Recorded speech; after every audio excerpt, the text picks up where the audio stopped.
It is a Friday, and joining us in studio this morning is the incredibly talented Swazi Dlamini, and she was just practicing, and boy, already this early in the morning, it is happening.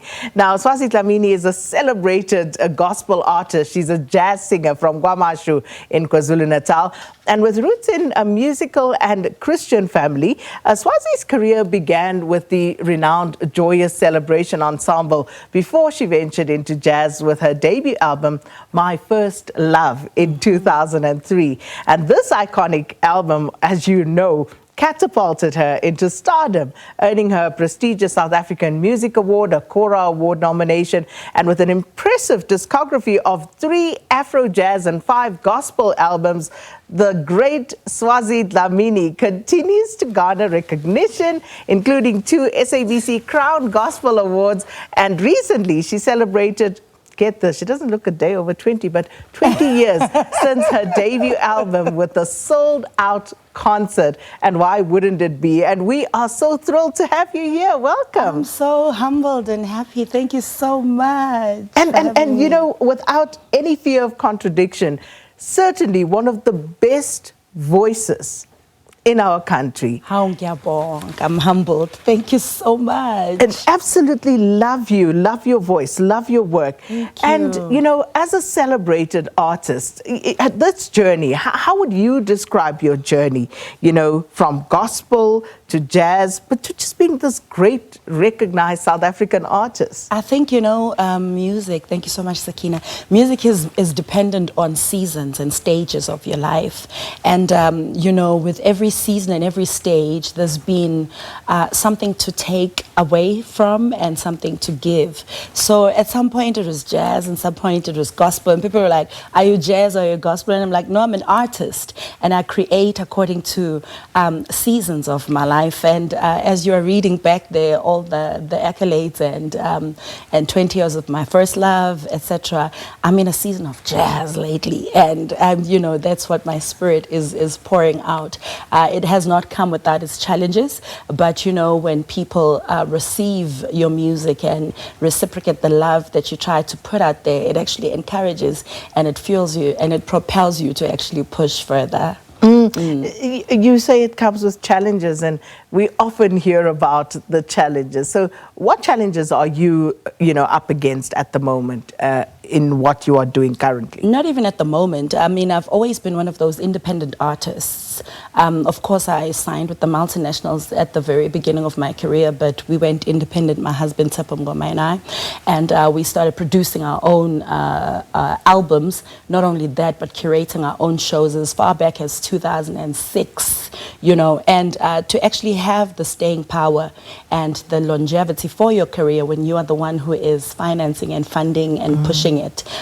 Most of these things require finances, and you know, by the grace of God, we've been able to stay in the game for as long as we have. So you know, different seasons, different challenges, but some of it is to just piracy, also trying to work against what you're trying to do, and people not understanding that this is, at the end of the day, something that puts food on your table.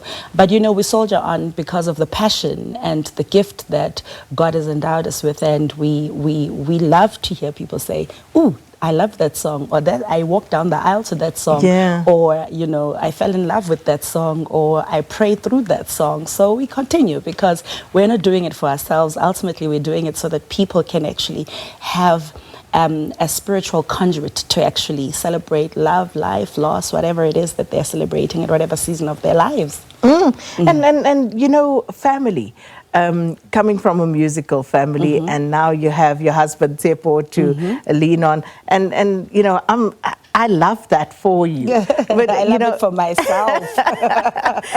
and just how important is family to you in this journey? Ooh, family is everything. My 3 kids also, you know, musically inclined, but we're not pushing them or pressuring them into doing anything of a sort. And also marrying Tsepo Mngoma, my husband, who's going to be at the Joy of Jazz soon, who's actually featuring me. He's the backbone, really, because the things behind the scenes, like the production, the putting together of the albums, he's really been, you know, an anchor cheaper, and keeping it in the family as well. It means that you sort of spend less.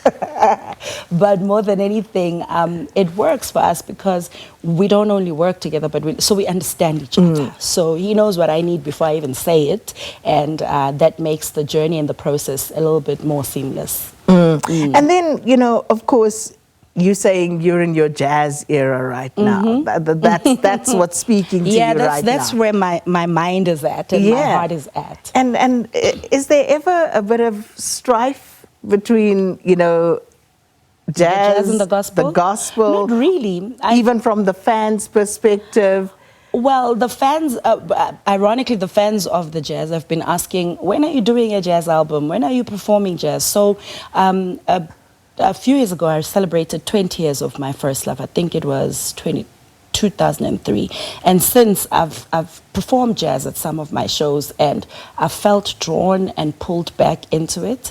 And as such, I'm actually going to be in Durban September at the Chairman on the 7th, and then I'm going to be at the Untitled Basement in October. So I believe that the jazz fans have spoken and I've responded. And I'm actually feeling an album brewing, but I just thought, let me just perform a bit first and then, you know, get back into it, because it's not something that you just wake up and do. The gospel is ministry. I mean, the gospel comes naturally, but within myself, there's never the tug or pull. Whichever one is manifesting at the time, I follow that. So right now, this is where I am, and this is what I'm giving. You know, and I've always wondered, as an artist, so when you have your first album receive such critical acclaim and people just loving it, obviously there's the pressure there to keep up. Yes. But also, as you continue, because as concert goers, you know, we're difficult creatures. We want to sing along. Yes. We want you to sing what we want to hear. Yeah, that's true. And a lot of the time, you're constantly producing new materials. So how do you find that process of introducing people, especially in a concert setup, to your new material? So you give the people what they want. Like, for instance, the song that I'm singing today is a classic. It's from the first album. Everybody loves it. Everybody sings along. People tell me stories about it. But at the same time, in the midst of you giving them what they want and what they love, you just throw in, you know, a few different things. And I'm one of those people who actually, when I perform, I draw the audience in and I communicate with the audience. And you tell them, no, just give me this 10 minutes to just introduce you to this. You'll love it. And you know, people eventually gravitate towards the new material as well. But as an artist, you should never not give people what they know and what they want. Because even if they walk away knowing the new music, but they still say, oh, she sang my song. Yeah. And that's what you want to make people feel like. Yeah, absolutely, because I go and I have songs. There's a list that we must work through. I know. But obviously, the clothing, you know, let's talk clothing, because us girls, we love that. So let's talk about your passion for it, because nobody goes into, you know, a clothing side of things without having a passion for it. What drives you? So the funny thing is that it goes hand in hand. You know, back in the day, and when I started being a backup singer to the likes of Judith Sapuma, Sibongile Khumalo, my late mother-in-law, and Gloria Bossman, I actually was making clothes as a backing singer for Judith, and my sister Nokanya and I, we would wear clothes that I've made. So as far back as 24 years ago, I was already making clothes, and throughout the years, it's actually just become something that is synonymous with my music. And when I perform on stage, what I wear is what I've made. So it's sort of, I can't really separate it. But in the recent years, I've become more, you know, interested and more invested in making this a proper business than it was just a hobby or a passion. So yeah, it's something that I'm now intentionally growing into something bigger, and we are online, and we are going to be launching a website soon so that people can be able to purchase.